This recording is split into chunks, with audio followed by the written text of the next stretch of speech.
for allowing me. Am I, oh, my microphone is muted. We can hear you and we can see Oh, you you now can as hear well. me. Okay. All right. Mhm. Um, I want to thank the task force for holding these hearing sessions, collecting the testimony. What I can say, it's numbing. It's numbing for me to sit here and listen to it all and having lived through it. So I am Susan Burton, founder of a New Way of Life Reentry Project. And the next slide is a photograph of my son. His name is KK. We called him KK. His name was Marquet. And he was hit and killed by a police car when he was 5 years old. Overwhelmed with grief, I began to drink and use drugs just to cope. You know, the police car killed him. The police never got out of the car.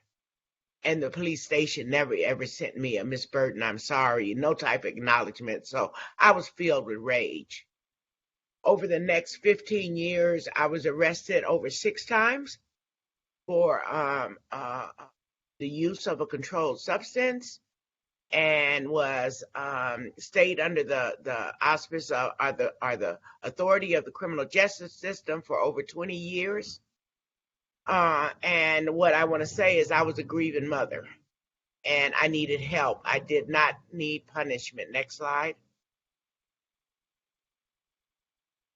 Um, in 1996, I learned that the justice system responded differently to Black people, Black women. I found a treatment center in Santa Monica, California, after them 6 prison sentences, and there I got sober. Uh, uh, my sobriety date is October 4th, 1997.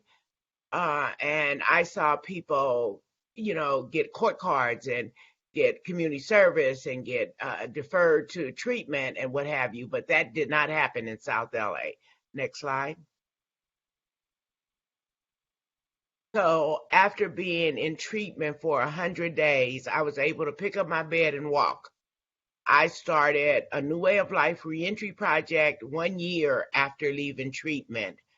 And my vision was to build a home in South LA that could help women like me transition out of prisons and jails and have the space to heal and build power and opportunity. I first started going down to the downtown bus station in Skid Row, where all of us get off the bus with what they call gate money, $200, the same $200 they've been giving to people since the 50s. And we would try to make a life from there. But I would go there and I would tell my friends that I had a place for them to live, and that started a new way of life. Today, we have not only 10, we actually have 11 safe houses across LA County, and we've helped over 1,400 women come back into the community after incarceration. Next slide. Um, I realized that, we needed to build support for people as they were leaving incarceration.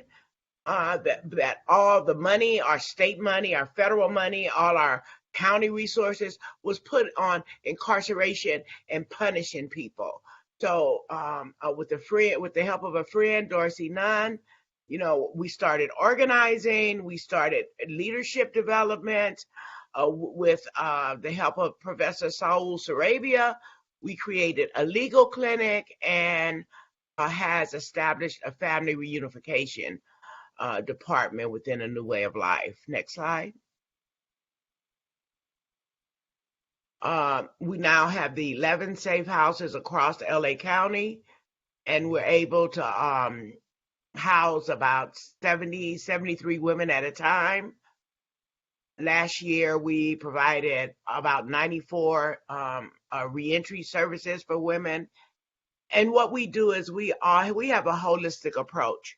First of all, we provide safe housing, leadership development, legal services, employment services, family reunification services, just a whole host of services. Just real reintegration support back into the community. Next slide. And I just talked about the services, the pro bono legal services, the organizing, and we have actually 6 attorneys, 3 in post-conviction relief, and 3 that serve family reunification. That's another big area. The way in which while men are incarcerated, they actually lose their parental rights, and they never ever know it until they get home and they're trying to reunite with their children. Next slide. And then there's the reunification supports.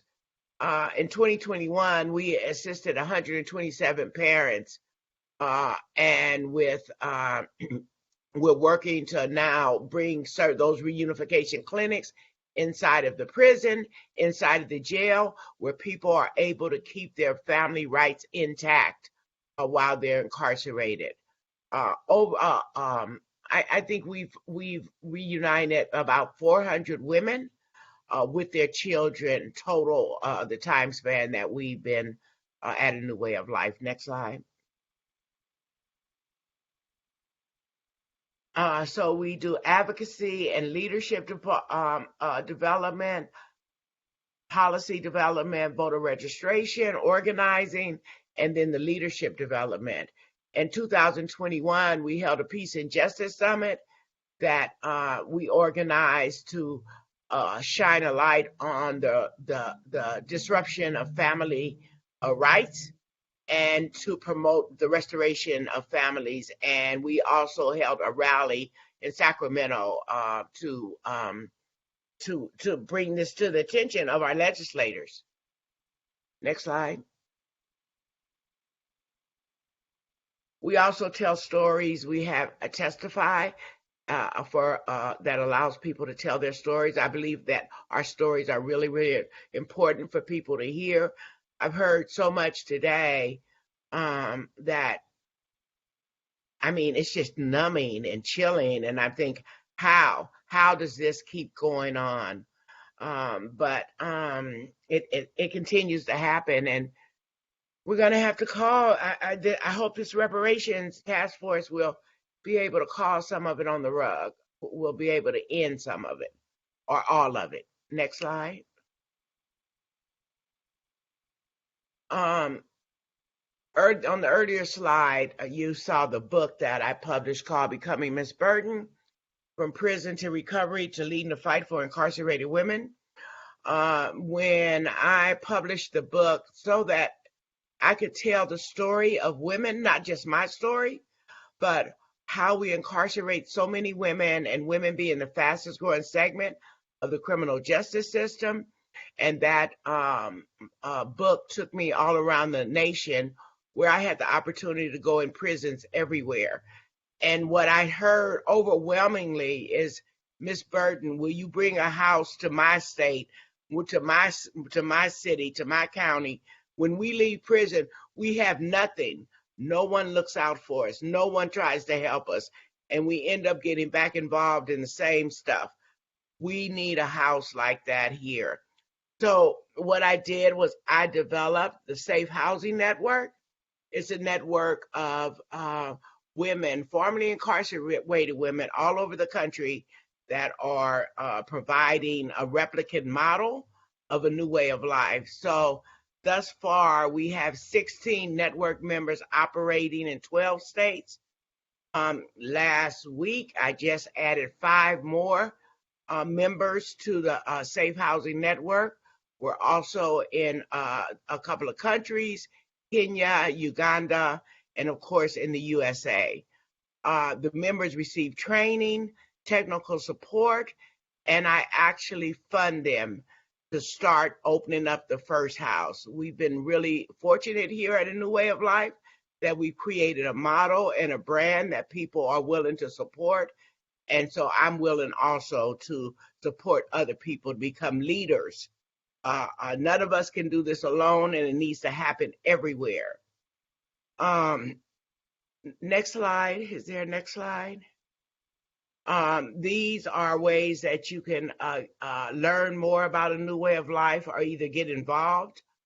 I think that we are a really robust and cutting edge model. And I say cutting edge because our services are for the community and they're supported by the community.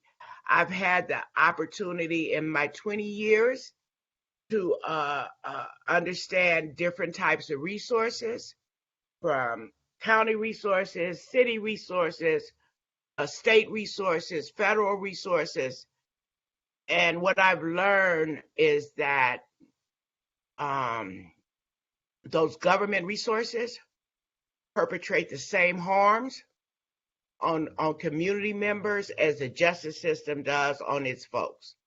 So I've elected not to engage in state funding, federal funding, city and county funding. I have a little bit of it, but it's really problematic. But I don't have so much of it that I feel like a slave again. I know what it feels like to work for 8 cents an hour when what I needed was a place to heal. It's almost like the lashes on your back. And if you don't go to work for 8 cents an hour, another day is added on to your sentence. So it is a system of slavery, and there could be so much more we need to be doing.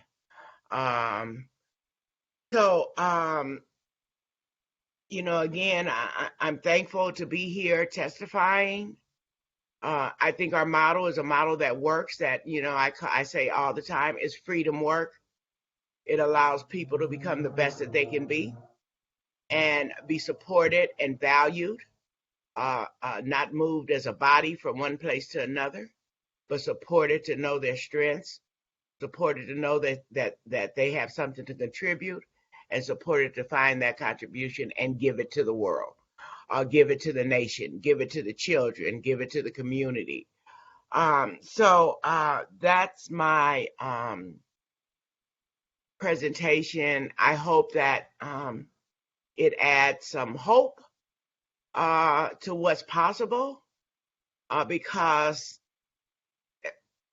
it's been hard. It's been numbing listening to what has happened to us over 400 years. All right, thank you. Oh, and one other area that I'd like to add to before I take off, before I finish here.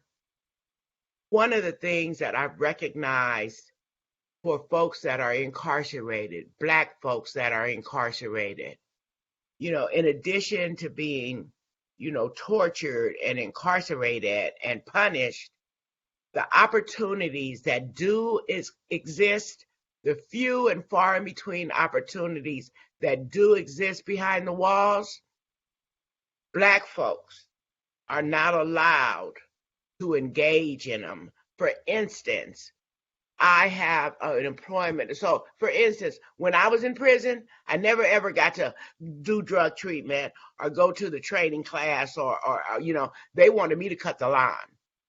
And I had to cut the line for 8 cents an hour or spend another day in jail. But right now, I'm delivering an employment readiness program inside one of the local jails. And as a Black woman in the lead of an organization, I want to see Black women participating in that employment program. But the selection for the employment program is done by the deputies, and